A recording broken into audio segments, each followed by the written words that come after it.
ఈరోజు world blood donor day సందర్భంగా red cross society ఆధ్వర్యం శ్రీకాకుళం రెడ్ క్రాస్ సొసైటీ ఆధ్వర్యంలో రెడ్ క్రాస్ చైర్మన్ జగన్మోహన్ గారు అలాగే ఇతర సీనియర్ కమిటీ సభ్యులు అందరి సమక్షంలో ఈరోజు ర్యాలీ నిర్వహించి బ్లడ్ డొనేషన్ మీద అవేర్నెస్ క్రియేట్ చేసినందుకు అందరికి కూడా నా హృదయపూర్వక కృతజ్ఞతాభివందనాలు తెలియజేసుకుంటూ, బ్లడ్ రక్తదానం అనేది మహాదానం.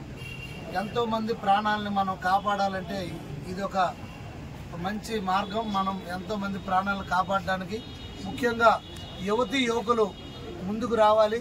ఎందుకంటే రాష్ట్రంలో ఎక్కడ చూసినా బ్లడ్ కొరత అనేది చాలా ఎక్కువగా ఉంటుంది కనుక ముఖ్యంగా యువకులు ఎక్కువ మంది వచ్చి దీంట్లో పాల్గొనాల్సిందిగా నేను మనవి చేసుకుంటూ, నాకు ఈరోజు ఈ కార్యక్రమంలో పాల్గొనే అవకాశం కల్పించిన పెద్దలందరికీ కూడా హృదయపూర్వక నమస్కారాలు తెలియజేసుకుంటూ సెలవు.